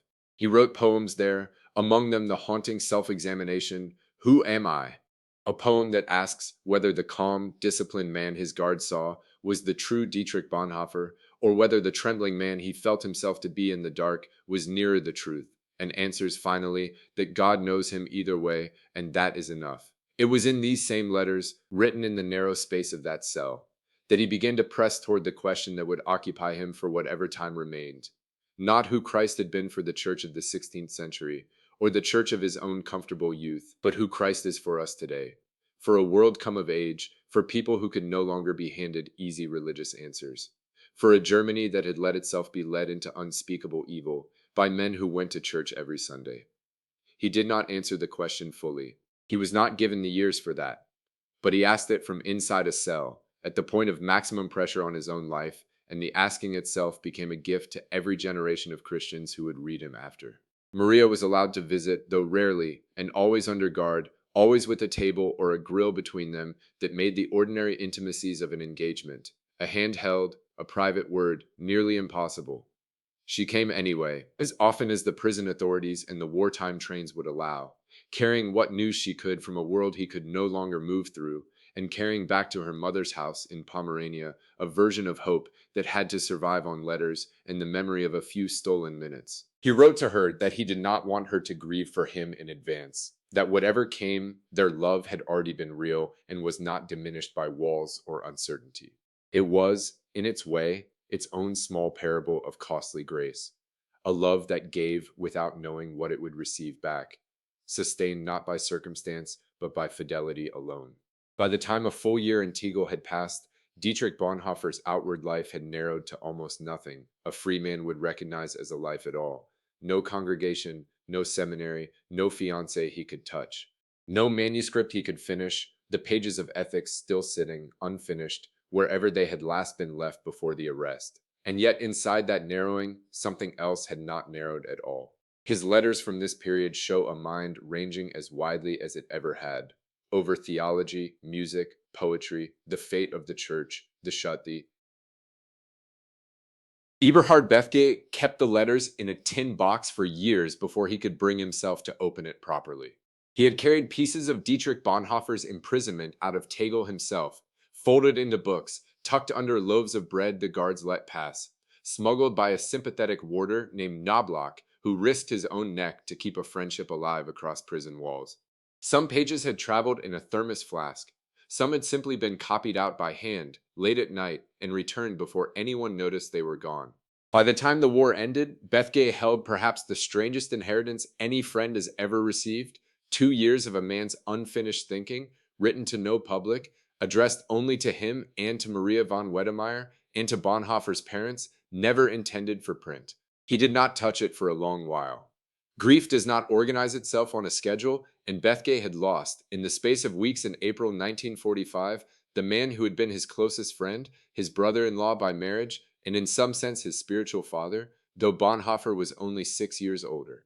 It took him time to become again a man capable of editorial work, but by 1951 he had begun, and in that labor of sorting and transcribing and deciding what belonged with what, Bethge became something the church did not yet have a name for, the keeper of a martyr's unfinished sentence.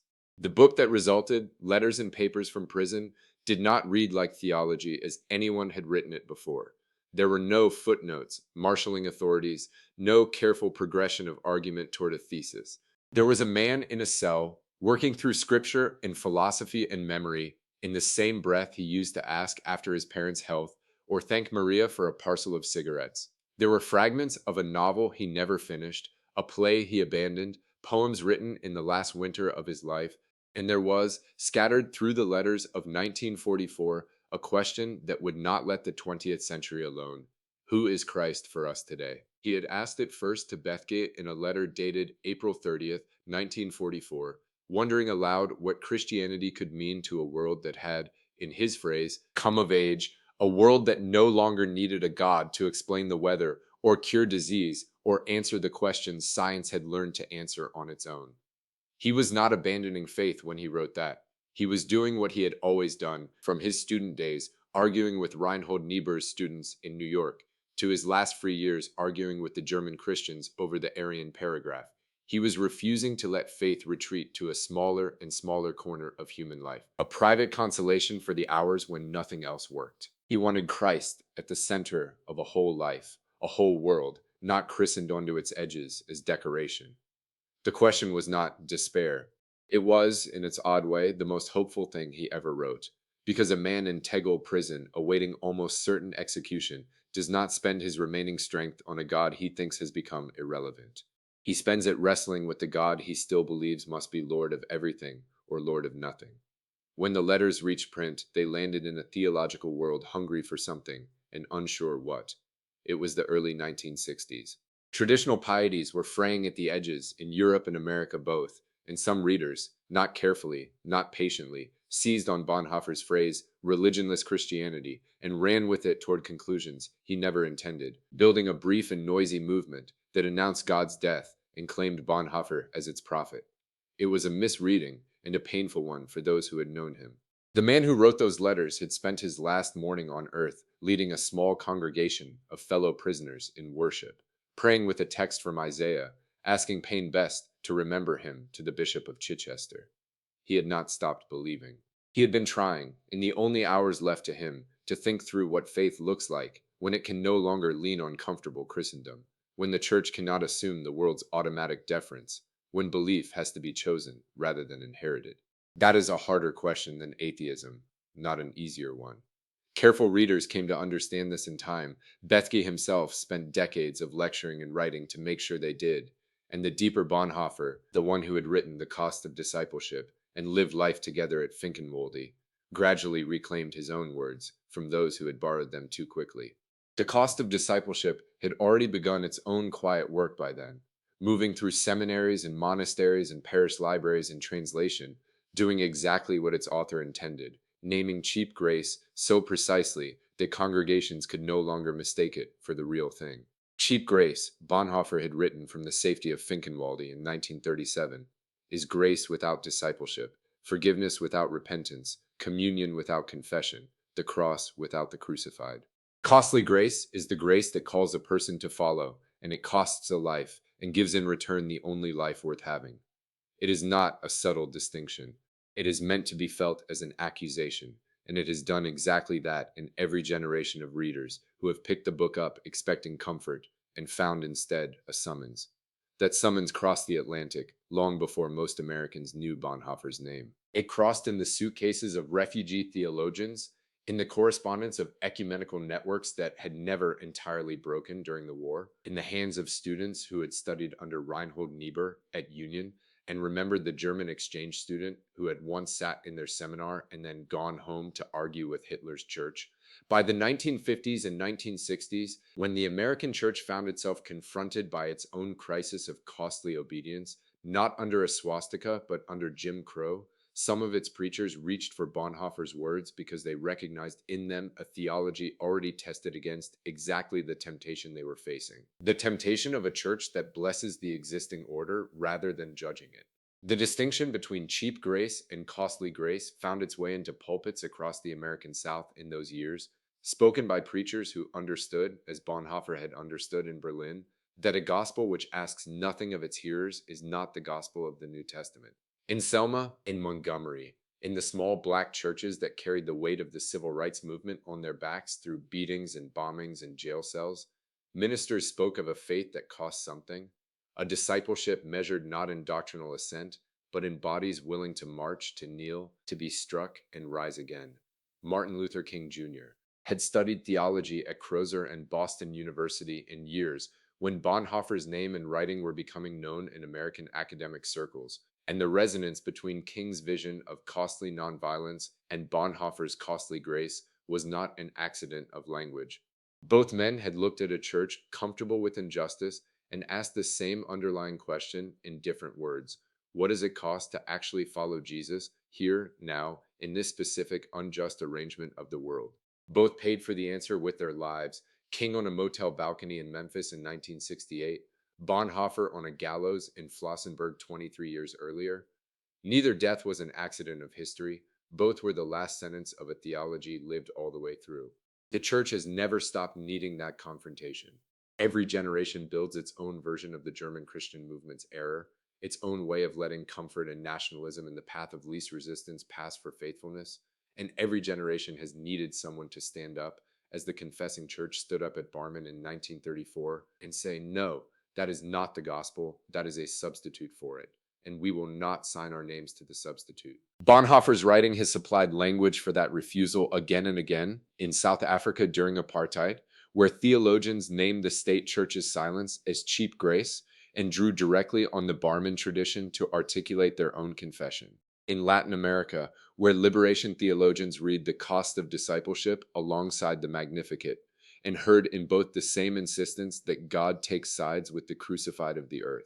In ordinary congregations, in ordinary decades, who have simply found, in a sermon or a Lenten study, that Bonhoeffer's distinction names something in their own comfortable practice of religion that badly needed naming. Life Together, the small book born of Finkenwalde, and written in barely 4 weeks in 1938, while its author sheltered at his twin sister's home in Göttingen, has had its own long afterlife, quieter but no less real. It has become something like a manual for intentional Christian community, read by monastic orders and lay communities and campus ministries who want to know what it might look like to actually live as the New Testament describes, confessing sin to one another, bearing one another's burdens, praying the Psalms together in the ancient rhythm of the daily office, refusing the wish dream of an idealized community in favor of the harder, more durable love of a community as it actually is. Finkenwalde itself lasted only 2 years before the Gestapo closed it in 1937, and many of the seminarians Bonhoeffer had formed there were later killed in the war or executed for resistance of their own. But the pattern he had shown them, common prayer, honest confession, the word read and obeyed together rather than merely admired, did not die with the building. It scattered into parishes and small groups across the world, carried by men who had learned there was a way to be church together that neither collapsed into isolated individual piety nor surrendered to institutional comfort. Every small group today that reads scripture aloud, confesses its failures honestly, and holds its members accountable to something more than politeness is living, whether it knows the name or not, in the pattern Bonhoeffer left at Finkenwalde. The wider church, in time, gave Bonhoeffer the recognition his own Germany was slow to offer. The Lutheran World Federation and the World Council of Churches, both bodies he had worked to build in the years before the war through his ecumenical travels, came to honor him as one of the century's essential theological voices. The Evangelical Lutheran Church in America placed his name on its calendar of commemorations, marking April 9th, the day of his execution, as a day set apart to remember him among the faithful departed. The Episcopal Church and other provinces of the Anglican Communion did the same, and in 1998, at Westminster Abbey in London, the Church of England unveiled 10 statues above the Great West Door honoring 20th century martyrs of the worldwide church, men and women killed in every corner of the earth for their Christian witness, standing now in stone where medieval saints once stood alone, Dietrich Bonhoeffer is among them, carved in his prison clothes, keeping company with Martin Luther King Jr. and Oscar Romero and Esther John and others who paid the same price in different centuries in different tongues. It is a strange kind of company for a Lutheran pastor from Berlin to keep, and it is exactly the company he would have chosen, because he had always believed the church was one body across every division of nation and confession, and had spent his ecumenical years before the war trying to make that unity visible even as Europe tore itself apart. None of this recognition, of course, was the point of his life. He did not write The Cost of Discipleship, hoping for a statue, and he did not go to the gallows at Flossenbürg composing a legacy. He went because he believed, with the whole of himself, that Christ's call to follow was not a metaphor and not a private comfort, but a summons that could, in a world gone as dark as Hitler's Germany, require everything a person has, including the last thing. What has happened since his death is simply what happens when a life is lived that honestly, it keeps teaching after it stops speaking. The letters Bethke preserved, the book written in 4 weeks at Göttingen, the seminary that lasted 2 years before the Gestapo closed its doors, none of it was built to last. It has lasted anyway, because the question underneath it all was never really about Bonhoeffer. It was about Christ and about what it cost to follow him. And that question does not age. It is asked wherever a church grows comfortable and calls its comfort peace. It is asked wherever grace is offered without repentance, forgiveness without change, communion without cost. And it is asked quietly in every reader who closes one of his books and feels not admiration exactly, but something closer to a summons, the same summons that came to a fisherman by a lake 2,000 years ago and came again to a young pastor in Berlin who could not stop reading his Bible seriously enough to obey it. Who is Christ for us today? Bonhoeffer never finished answering that question. He was executed before the sentence in that April letter could resolve itself into a system, a school, a settled doctrine anyone could simply adopt and set aside. Perhaps that unfinishedness is itself the gift. A question that had been fully answered would belong only to 1944, to a cell in Tegel, to a world that has since moved on. A question still open belongs to whoever asks it next, which means it belongs this morning to you. On my desk, under a lamp that has burned late more nights than I can count, sit 3 books with broken spines. The green one is soft at the corners from being carried in a coat pocket through more winters than it should have survived. The black one has a rubber band around it because the cover came loose somewhere around 1994. The third is newer, but already the pages are going soft at the edges where a thumb keeps finding the same place. I do not tell you this to make a museum of my own shelf. I tell you because you are holding right now something smaller than those 3 books, and I want you to know what it is and what it is not. This book has been a doorway. It was never meant to be the house. You have stood in the cell block at Flossenbürg on an April morning in 1945. You have sat at the Bonhoeffer family table in Berlin and heard argument used as a form of love. You have walked with a young theologian across the Atlantic looking for a church he could not yet name, and found him at last on a Sunday in Harlem, undone by a gospel preached with his whole body. You have watched a church say no to a swastika draped over an altar, and watched that no cost the ones who said it. You have lived for a chapter inside the borrowed house at Finkenwalde, where young pastors learned to pray the Psalms together before the sun was fully up. You have followed the way as it narrowed through a plot, a ring on a finger, a prison door, until it opened, at the end, onto a scaffold, and then onto something the church has never been afraid to call life. And you have heard a voice, still speaking from a cell, ask a question that has not stopped asking itself of every generation since. Who is Christ for us today?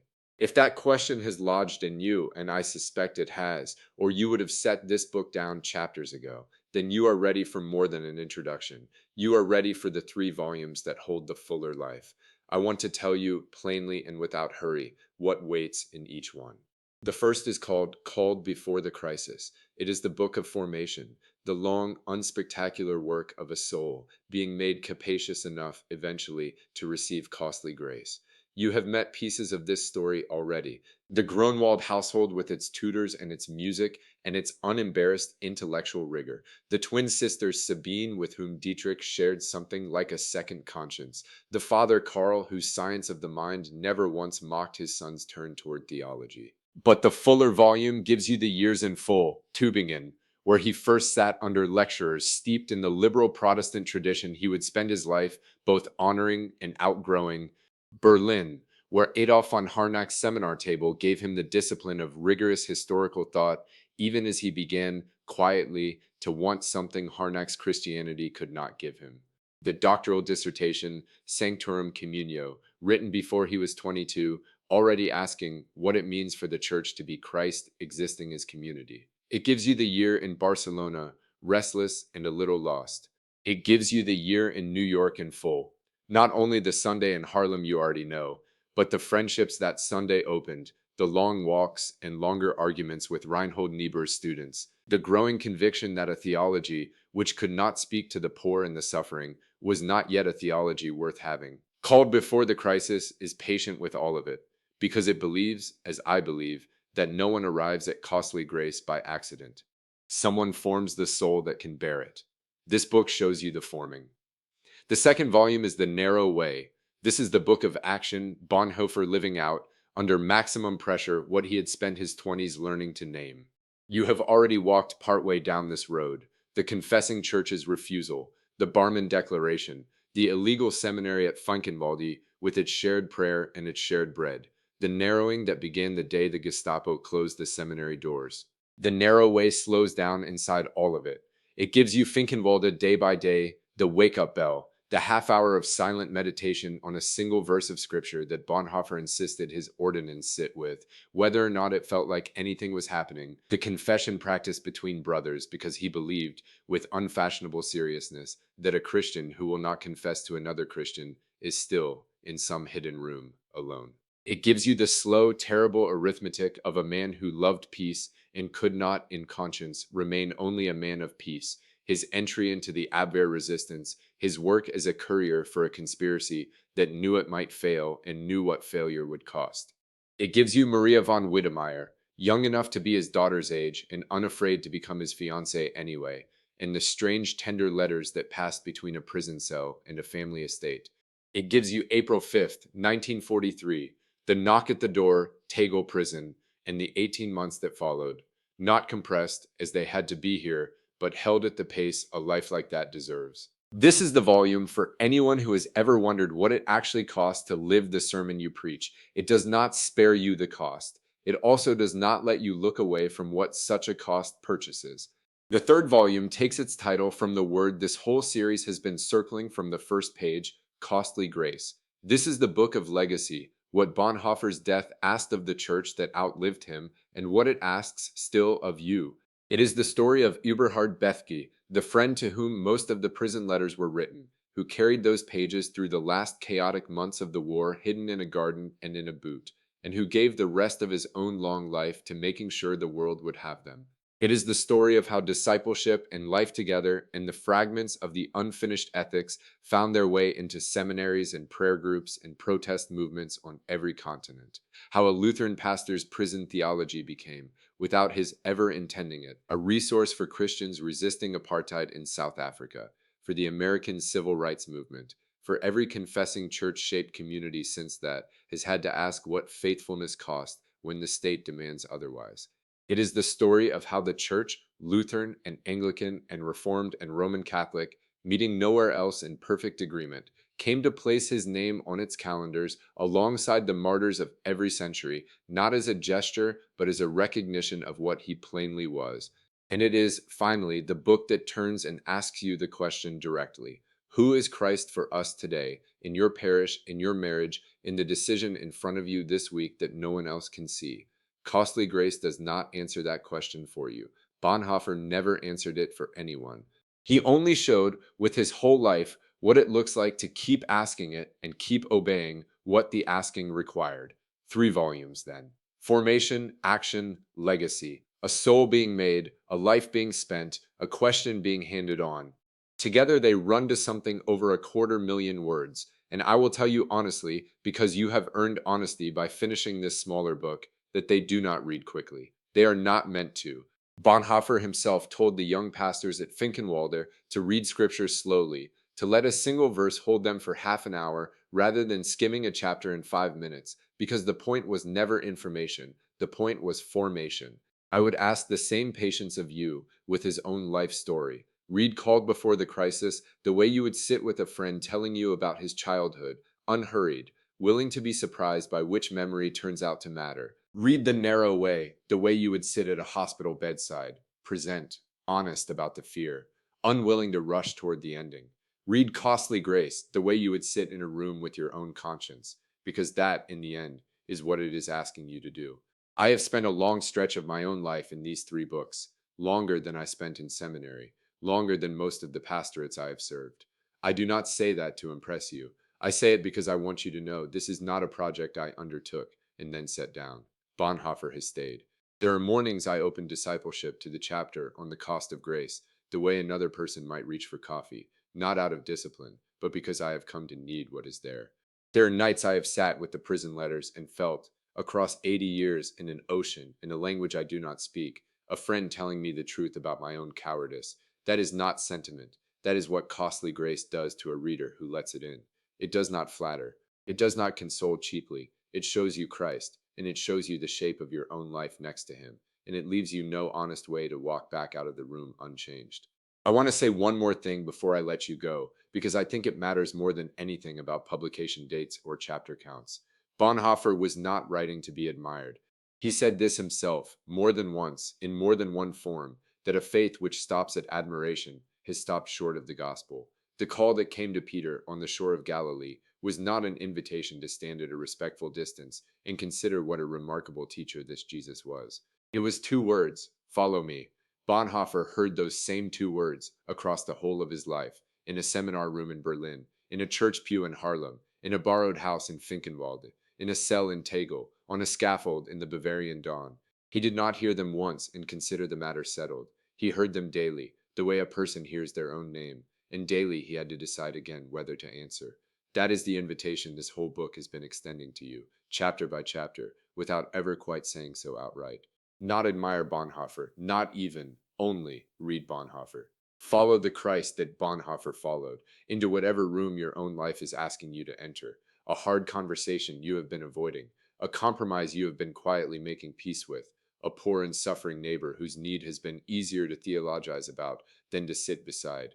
Discipleship was never, for him, a doctrine to affirm from a safe chair. It was Nachfolge, following after on foot in the direction the master has already gone, trusting that wherever it leads, he has gone there first and will not leave you there alone. So here is what I would ask of you, now that we have come to the end of this shorter book and stand at the threshold of the longer one. Do not rush toward the 3 volumes the way you might rush toward the next episode of something meant only to entertain you. Let this book you are closing settle first. Sit for a few days if you can, with the man you have met here, with Flossenbürg, with Harlem, with Finkenwalde, with the question that would not stop asking itself even from a cell. Let it work on you the way a seed works before there is anything to show for it above the ground. And then, when you are ready, not before, pick up Called Before the Crisis and let the fuller story begin. I will be there, in a manner of speaking, on every page of what follows, the way I have tried to be here, not standing between you and Bonhoeffer, but standing beside you, pointing. It is his voice you are meant to hear, not mine. My whole task, from the first page of this book to this last one, has simply been to hand you something worn soft by long use and say what I believe every pastor who loves this man eventually says to the next reader. Read this slowly. Let it cost you something. That is where the life is. Go in peace, then, and not too quickly. The God who met Dietrich Bonhoeffer in a cell at Flossenbürg and called that ending a beginning is the same God waiting for you on the next page and on every page after that for as long as you are willing to keep following. May grace, the costly kind, the only kind that is real, find you exactly where you are and not let you go.